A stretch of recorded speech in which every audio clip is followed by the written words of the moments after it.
Hello, hello, hello. This is the 50th episode of the Mental Threads podcast and a very special episode. I am right now interviewing Dr. Anthony Nelson of the Business School. If you'd like to say something, sir. Hey, how's it going? Good to be here and look forward to the interview. Yes, yeah. I've known Dr. Anthony Nelson since 2018. Actually, funny thing is, we were both coming into this school at the same time. He was a new dean, and I was a new student here within the business school and everything. And might I ask you, sir, for your experiences at NCCU? I know this isn't the first school you pretty much was the dean of. How was your experiences with NCCU so far? So far, so good. It's been great, even though we went through COVID and are still wrestling with COVID. It's been a great experience. I've had a chance to get to know the students, the faculty, the alumni, some of the parents, and many of the corporate supporters, as well as those prospective corporate supporters who were interested in North Carolina Central University and its students in the School of Business. Yeah, it seems like you've pretty much had an interest with business and stuff of that nature. What led you to having a deep interest with business as a whole?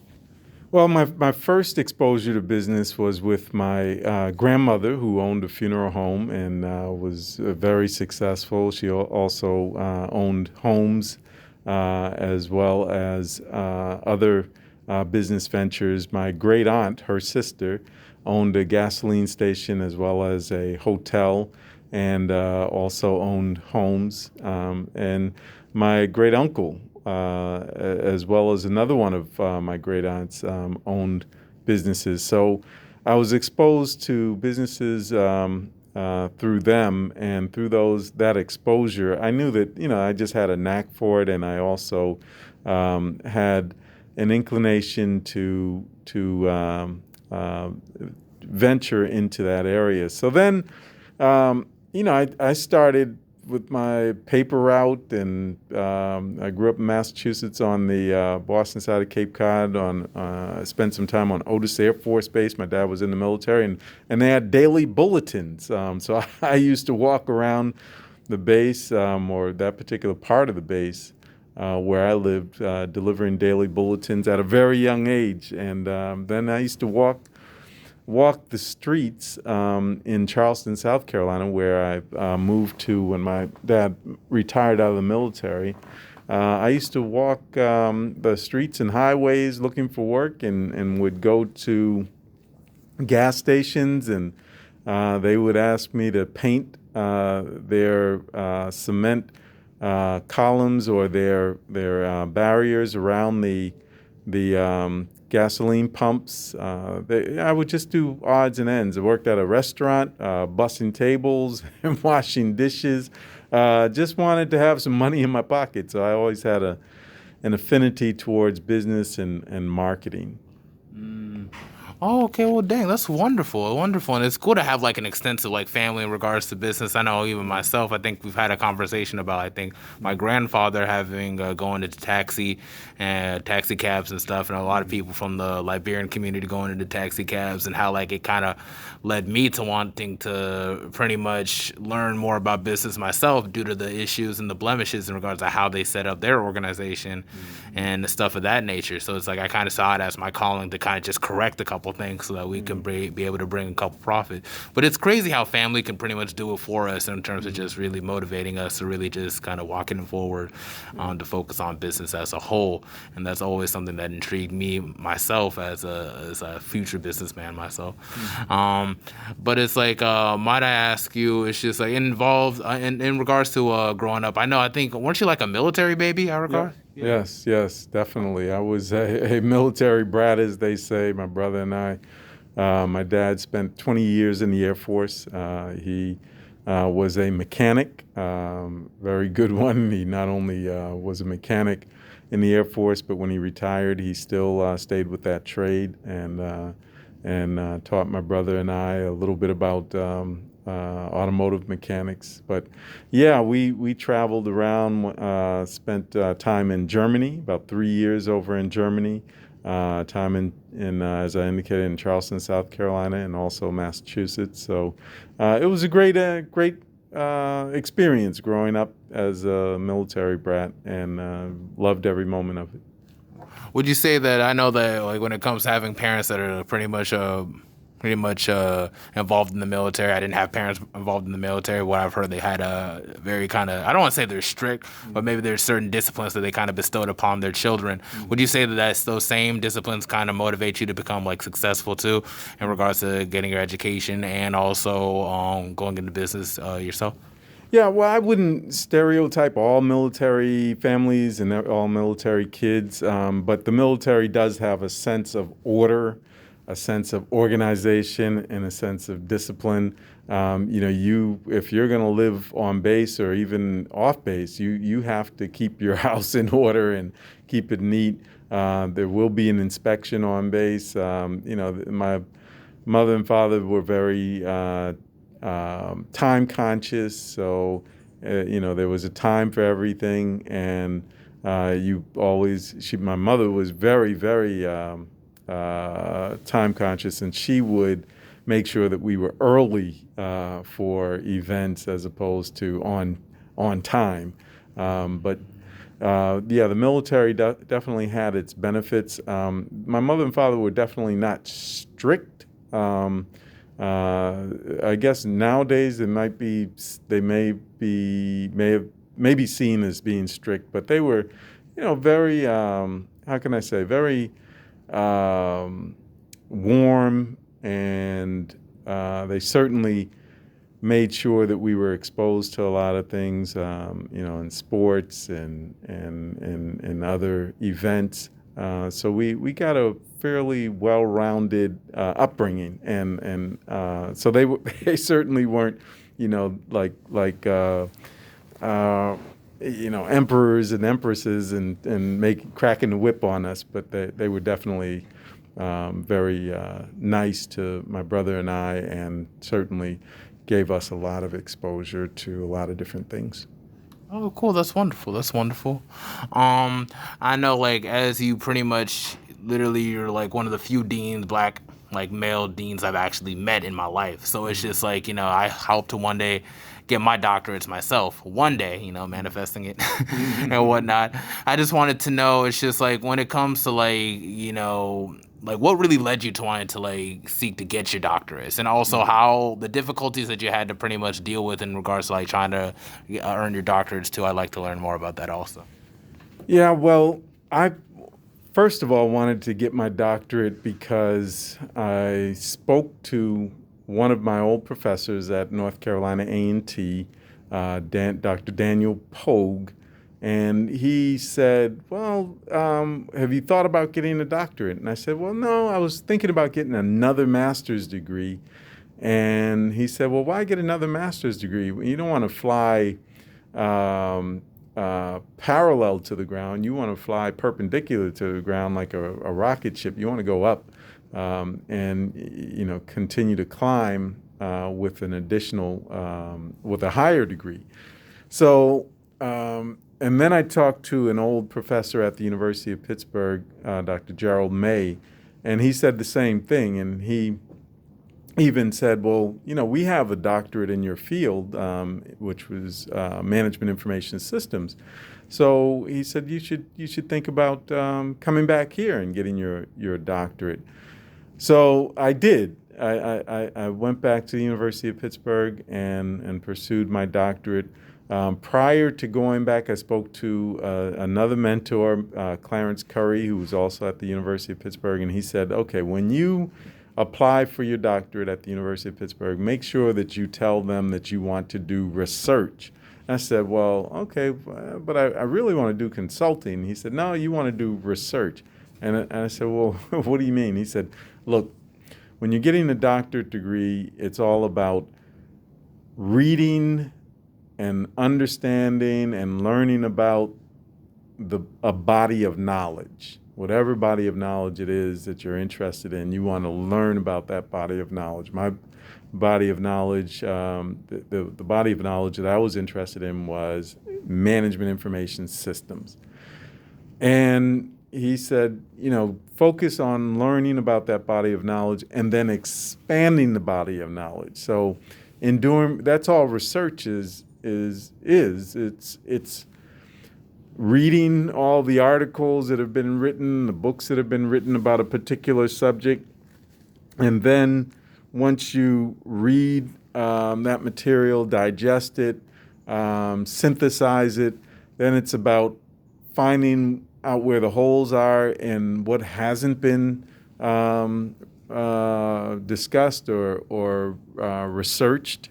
And then you say, well, you know what? I can add to this body of knowledge by conducting this research, by interviewing these people, by collecting this data, and then reporting on it, writing it up in a journal article or an article and getting it published in a journal, or writing a book. But you want to expand the body of knowledge so that people will say, wow, I learned something by reading this material that this person wrote. So you want to make sure that you are interested in research when you get a doctorate degree or before you get a doctorate degree, because that's what getting a doctorate is all about, especially a doctorate in business. You're either trying to expand the body of knowledge, a certain body of knowledge in accounting or marketing or finance or information systems,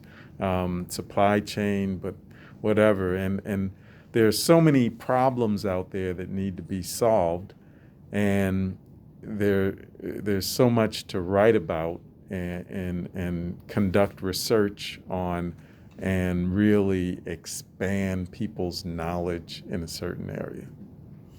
Oh wow! Well, that's a very, very clear, very deep answer you gave to that question and everything. I feel like you touched a whole lot in regards to even receiving your doctorates and everything, but like didn't really speak too much about the struggles per se. Like because I know we all, as black men in America, there's always some kind of barrier that we all have to face, something that's just societal, whether or and even in education or whatever that we just have to face. I know you actually went to like HBCU to get your doctorate, though, right?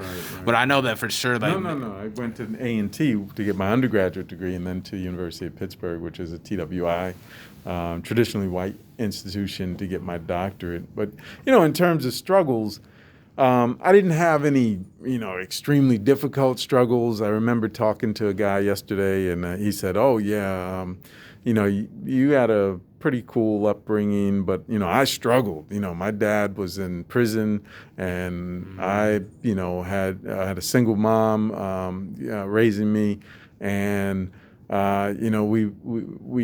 had a rough time. So my struggles were definitely not like that. My struggles were financial. I mean, getting a doctorate degree, you're not making a whole lot of money. So you got to cut back on expenses. So that was a struggle, but it was worth, the doctorate was worth the struggle. I did save up money because I worked in corporate and saved up my money and then went back to get the doctorate. But, you're talking about a drastic cut in income when you go from corporate to a doctoral program where you're, making like $400 a month in the doctoral program. And I made way over that amount in corporate.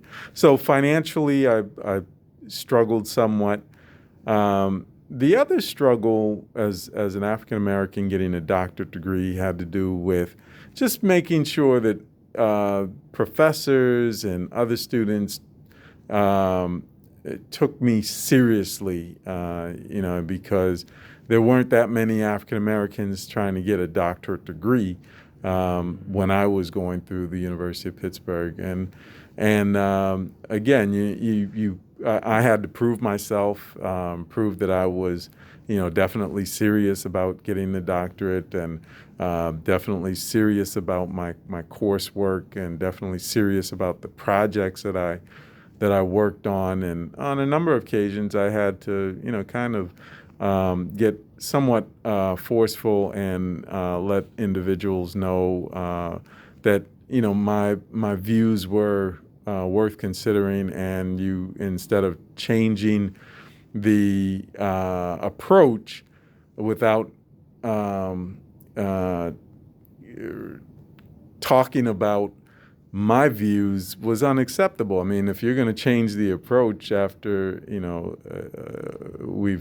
I've voiced my opinion, and I told you why, then you need to tell me why your approach is better. So let's talk about, which approach is better, and then we'll make a decision. And once we do that, I'm fine, but just don't discount my approach because of the color of my skin or whatever. But on a few occasions, I had to make sure that we fully discussed the different approaches, and then came to a conclusion based on the discussion, which you measure or you consider everybody's merit. And everybody has an opinion, but you must back your opinion up with good, solid facts and justification, and then you can choose which direction you're going to go in. It's wonderful that you even mentioned stuff in regards to directions and stuff of that nature. I know for a lot of young black males, there isn't really a whole lot of us in college. Even at NCCU, it's predominantly women, with the population being 80% to 20% males, which is to males, oh yeah, wonderful. But it's at the same time, it's still pretty saddening to realize that not so many black Americans or just black folk in general, especially on the male side of the spectrum, aren't considering going to school after high school. And everything. So it's just I was talking to some other guy on the car that had to drop me off on campus today and everything. We were talking, it's just for you to even be graduating, it's a very, very big deal. And it's yeah, I understand, it is a pretty big deal. But it's at the same time, at the same hand, it shouldn't be it's a big deal, but it shouldn't be such a rarity at the same time. I feel there's been a lot of some of my peers that are males that it's just that are very capable and that probably could have made it well in college and everything. Some of my friends, I know a lot of people out of high school just kind of gave up on it and just said, whatever. And it's just really, really sad. I just want to know, what was your stance in regards to the situation of the lack of, black males actually yearning to actually get their education and stuff of that nature? Well, it's a very complex issue. It certainly is one that a lot of people have looked into. So, the first question I have is, okay, why? What is the environment like? Because it used to be that black males or men in particular dominated the educational environment. They dominated higher ed. And even the K through 12 system. I remember most of my teachers were men. When I went through K through 12, and but now it's mostly women who are getting their degrees in education, and that's not to say that. Anything disparagingly about women getting their degrees, but it does beg the question: why are men not getting their higher education degrees? So when you look at the environment, the corporate environment and many of this knowledge economy that we're in, it's a different type of work than back in the day. Back in the day, it was your construction, plumbing, electrical, automotive. And so you had to be, kind of strong and capable, but now it's a knowledge economy. It's where, it's an information economy. You got to, communicate. You got to talk. You got to get the information. You got to talk about the information, synthesize the information. You got to be able to multitask. You got to be able to do this. You got to be able to do that. And quite frankly, that lends itself more towards females who are more social, more better able to multitask. So again, I don't want to be stereotypical, but when you look at the socialization, you find that young girls, you'll see them out there and they're talking, they're sitting around talking.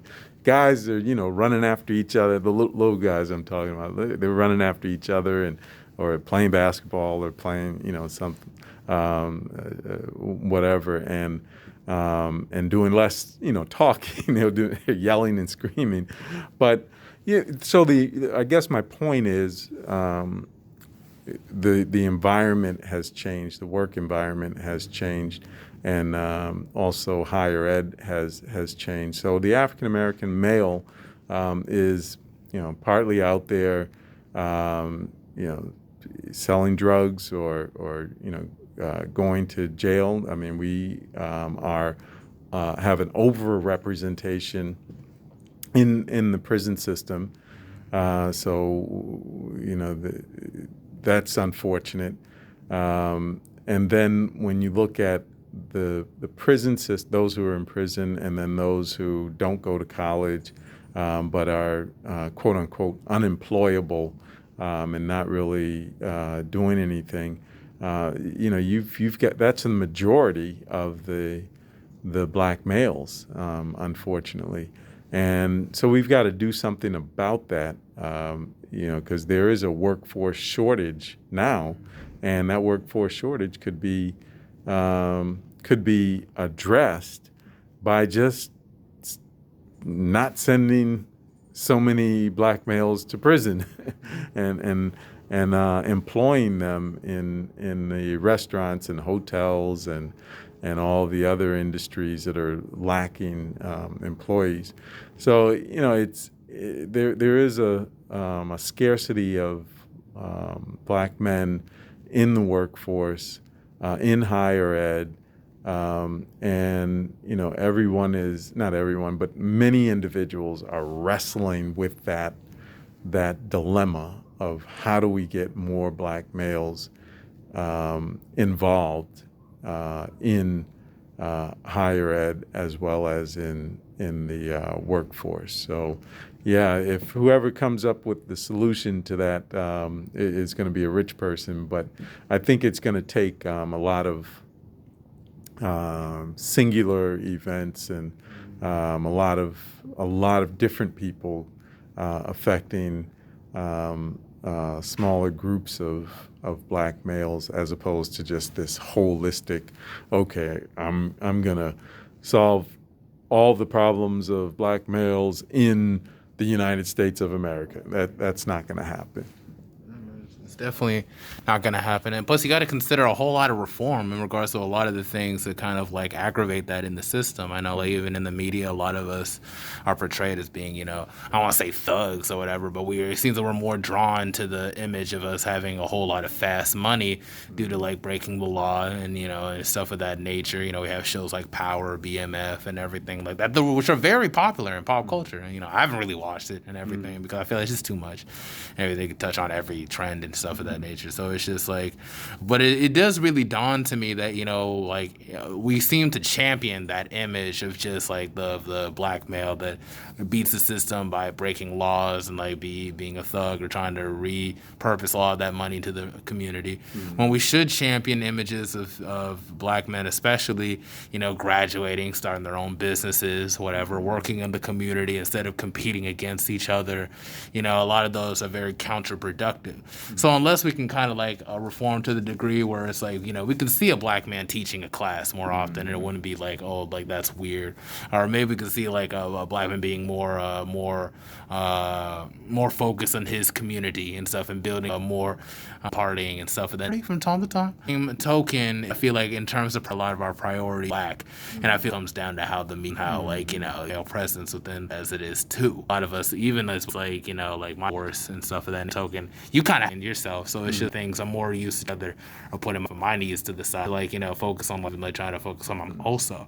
Time to really focus on my as an individual, take, stepping and socializing. So, it's good that we speak on this matter and everything, Wall Street stuff, and a lot of those topics. It's like, on just a couple things that needs to be done, not in a sense, right? You pretty much touched on that. Just in terms of just like, what little steps do you feel like try to introduce, make college seem the party life is pretty cool. Same time, just to kind of, what's something that we need to do others want to like get into college and stuff? Yeah, I think that the number one area that I would focus on in getting individuals into college is purpose. Having a sense of purpose, being able to see the light at the end of the tunnel. Before anyone goes down a tunnel, it's sort of like, okay, well, what's on the other side of that tunnel? If I go through this tunnel, what am I going to be faced with? So I think that giving individuals a sense of purpose is extremely important. When I went to college, I thought I wanted to be an engineer, architectural engineer, because I liked drawing. I had a sense of purpose. I said, all right, I like drawing. I want to be an architectural engineer. I want to draw planes. I want to draw houses. I want to draw boats. I want to draw buildings. I just want to draw. And, I ended up changing my purpose, but still I had a purpose. I switched over to business because I had that knack and inclination for business, and still stayed with the technical side of business, and used many of the credits from my architectural engineering courses. So having a sense of purpose is extremely important. Going to, let's say, for example, high school and exposing students to wealth management and saying, okay, well, are you aware, asking them if they are aware of careers in wealth management, and then exposing them to those careers and helping them to understand what wealth management is all about, and then telling them, okay, well, if you go to college, you can major in, if you go to North Carolina Central University, for example, in the School of Business there, you can concentrate in personal finance. Then you can get a master's degree in wealth management. Or entrepreneurship. So if you want to start your own business, you can come to North Carolina Central University and concentrate in entrepreneurship. Or if you want to do accounting or marketing, but it's about exposing students, high school students and middle school students, to those different areas first, and then they will develop a sense of purpose and say, yeah, that's what I definitely want to do, or no, I don't want to do this, but I do want to do that. But when you have individuals who don't really have that sense of purpose, have not heard about different opportunities, have not been exposed to different careers, they're not aware of the various fields or industries that are out there, then it becomes, okay, well, what have I been exposed to? Oh, I played video games. Okay, we play video games. Well, all right, are you going to get a job playing video games? Well, no. Okay, I watched, basketball games, NBA. Am I going to be able to make it to the NBA? Probably not. Chances are slim to none. Football, am I going to be able to do that? Well, the chances are, slim to none to make it to the NFL, but and have a career in football. But it's a matter of what they have been exposed to. So the number one, I think, difference maker is in giving individuals a sense of purpose so that they can dream and visualize and plan to achieve that purpose in their life. And that all comes through exposure. The more you expose individuals to, the better off they will be. Even after you come to college, there's so many different areas that you can be exposed to if you take the initiative. We have companies coming through here all the time, Dell and Walker and Dunlop and McDonald's and so many real estate firms, so many technology firms, automotive firms. You don't have to have an interest in any of those, but at least entertain them, find out how those African American men and women made it to their particular positions and what they went through. But just get exposure to different areas, and then you can make a decision whether it's sports management or marketing or automotive, or hotel, restaurants, real estate, whatever you want to do. There's so much out here. The good news about being in America is that you have a lot of choices. The bad news is you got a lot of choices. So you get exposure, you check them out, and then you choose the area that you want to focus in. And the great news is you can choose more than one, and do one for a little while and then do another one after that, so you can switch up. Yeah. And that's what's wonderful about business, because you can really go anywhere and do pretty much anything. Not anything, but it's just like, if you wanted to probably start up a barber shop, or you just wanted to just possibly just want to open like a tattoo shop, or it could be anything within your interest, maybe a boutique, or however you want to do so. The fact of the matter is, if you have interest in anything outside of just school also, you can pretty much intertwine like business as a whole and that interest. I know you mentioned something about video games. Video games is a very lucrative business now, although, I've kind of gotten older, so it's like, finding time to video games is like, there's no time and everything. But it's like, there's such an interest in video games nowadays. It's like, now you have consoles that are just overly expensive. People will make that investment just because of the connections they can make off of it. There's always opportunity for business to be made off that. Maybe in a sense, maybe you can probably start a club or something like that, or maybe a pub based on video games, maybe like a bar or something like that. Since a lot of people are getting older, maybe they can like go over and like socialize at that pub and everything. That's a business right there based on socializing. A problem, they play video games, don't step out a whole lot. Now you made a place for them to socialize and play video games at the same time. It's just, as long as there's always a problem, there's always something to profit off that problem. And I feel like that's one of the wonderful things about business as a whole. Oh, hold up. Excuse me. But yeah, sorry, just like thing was going on. Excuse me 1 second. All right, and to wrap this up, because I know we got to bounce in a little bit. I just want to know if you got any more like advice for anybody who has like a drive to wanting to get their doctorates and stuff of that nature, just going into business as a whole. What would be your advice to them? So if you're planning on getting your doctorate, or if you want to do that, make sure that you do your homework. Find out specifically what you want to do. So make sure that you determine what you want to focus on. What do you want to become the world's leading expert in? So if you could choose to become an expert, the world's leading expert, what would you want to, what would it be? What would be that area? George Washington Carver, he chose, the peanut. I mean, he became a world's leading expert in the peanut, one peanut. So what do you want to be an expert in? What do you want to be the most knowledgeable person about? And then once you choose that area, look at different universities and find out which universities are leading in that area.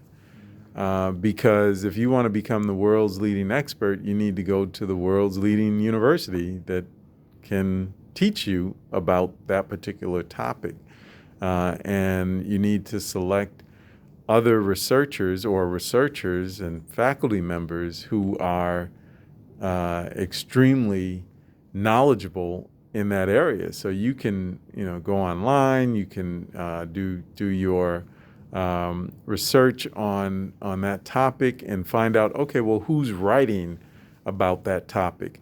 Once you find out who's writing about that topic, you find out where are they? Oh, they're at the University of South Florida. No, okay, they're at they're at Notre Dame, or they're here. So if the world's leading experts are at a particular university, then that's where you want to go.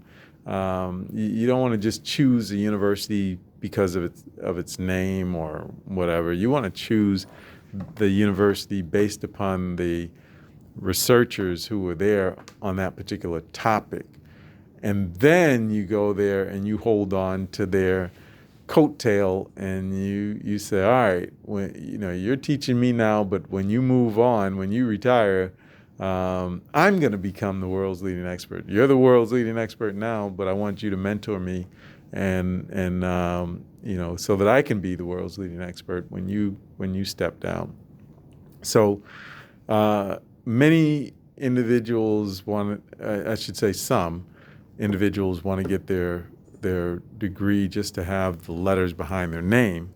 But if you really want to get a doctorate degree, you should be focused on a particular area of research, and then you can also teach others as you have been taught. So that would be my one piece of advice. Once you find that area, your focus area, and once you find the place where you want to study, the rest comes natural, because if that's your passion, not too much is gonna really bother you.